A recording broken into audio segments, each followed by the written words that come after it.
Skate Story is one of my most anticipated games, right next to Lost Soul Aside, that finally came out this year. I've personally been following the game since 2022 when Devolver quote-unquote revealed the game, and that trailer did some things to me.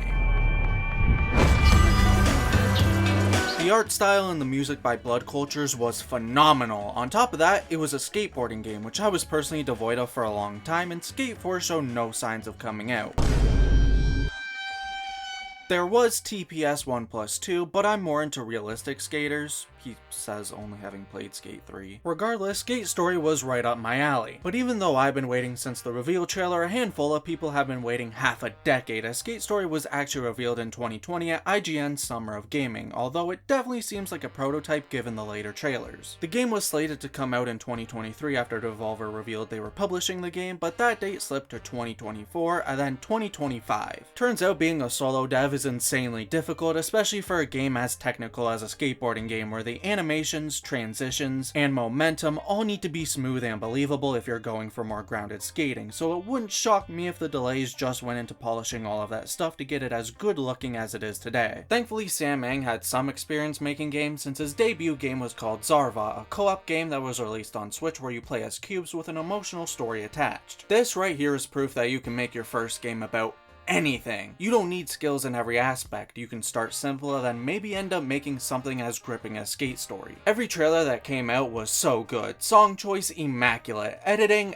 excellent. And the best part is the trailers don't really show much, so I just rewatched them whenever I wanted my eyes to fall in love. There's not a whole lot of info on the development of Skate Story that would work for the video, but I still found some nice little bits, like him describing his game to an Uber driver who responds reasonably. He would also listen to Blood Cultures while skating at night, and that inspired him to just reach out. Riveting stuff, I know. Speaking of skating, it seems the inspiration for the more grounded skating was taken directly from Sam Ang's own experiences skateboarding. He also mentioned that the events that take place are based on a true story, which I genuinely haven't figured out if that's a bit yet or not. I assume not, but I can't tell when Sam Ang is trolling or not. I'm kind of glad I couldn't find much to talk about regarding the development because it means we get to dive straight into this piece of art. So, let us skate through this story.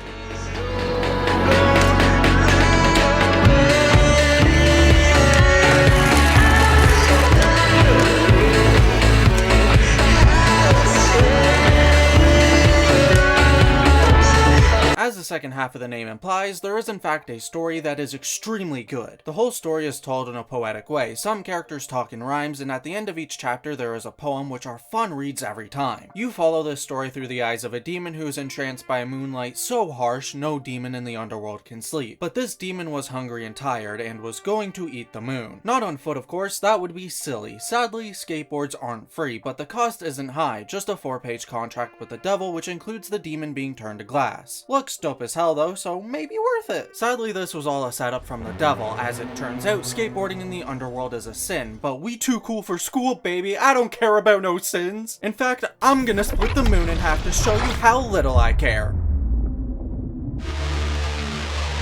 Well, shit.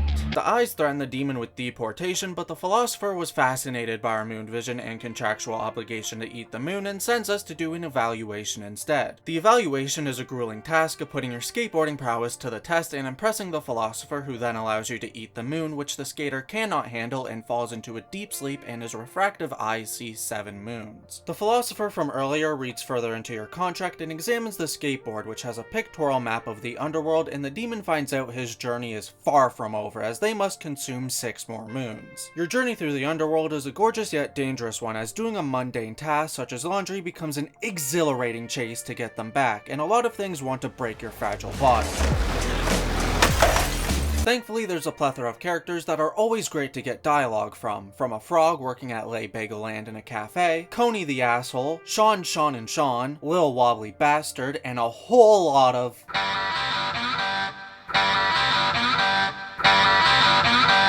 Inside the humor, though, was a deep metaphorical story that at the start seems nonsensical, but slowly wraps itself together neatly by the end, and I wasn't expecting the ending to make me as emotional as it did, but damn! And it's very apparent this being based on a true story was not a bit. You can't conjure up something this thought-provoking and personal without having actually experienced it. And there's something so beautifully tragic about that. But I won't say more.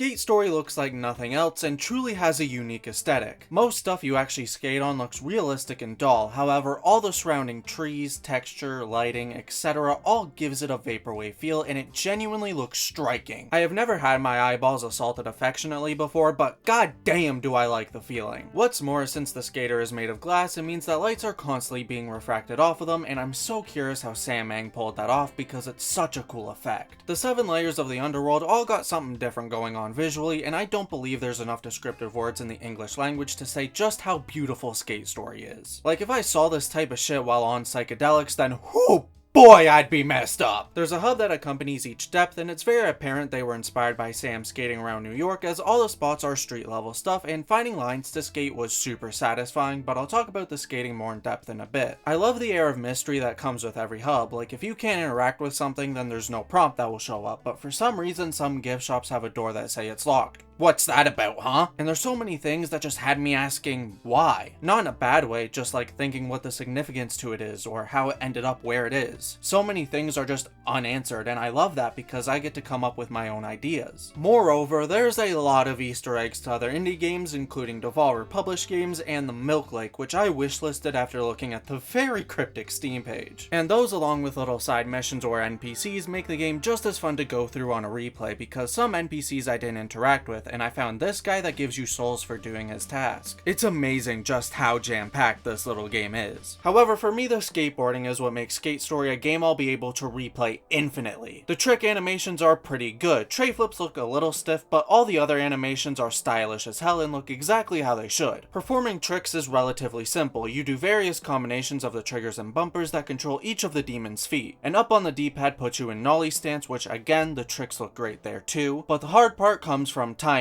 Every single trick has a wacky loop with a green bar, which is where you want to time your jump to get the higher pop. Though it's not the end all be all, as most things don't need a high pop to clear them, also ramps exist, and if you do need one, ollies, shove-its, and kickflips have pretty generous timing, so you'll never struggle to get on rails or anything. Some neat tech that sort of works is if you time your jump in the green and hold it, it will stay there, and you can change your trick to whatever and it will still be green. Though it was kind of a toss-up if it would give me the trick I switched to or not, so unsure if that's intentional. I love that I had to actually plan out tricks for lines I wanted to do, since you can't just do them with the flick of a stick. If you have a long stretch or grind, then you can set up a trick that takes more presses to set up, especially if you're planning to do something in nollie stance. It was also fun to figure out when certain tricks are more applicable, like you can do any trick whenever, but some certainly look weird from the ground, so anytime there was a ramp or drop, I knew it was time to do a laser flip or a 360 hard flip for that extra swag. Cool tricks are nice and all, but without good sound design, you may as well throw the whole thing out, but boy do we got sound design! Slams feel rightfully impactful with the skater wobbling after a big drop. Grinds are super scratchy, which reflects on your boards, and the sound of just popping your board itched the right part of my brain. The overall mix of everything is great as well. Hearing the air whoosh around you as you power push feels exhilarating, as all it takes is one bad turn or trick to have you shattered to pieces. And the music that plays while you're carving through corridors is just way too good. Like, my ears never deserve to be blessed by Blood Cultures or John Fio, but words will never be enough to describe how good it is, so I'll just let it play for a bit.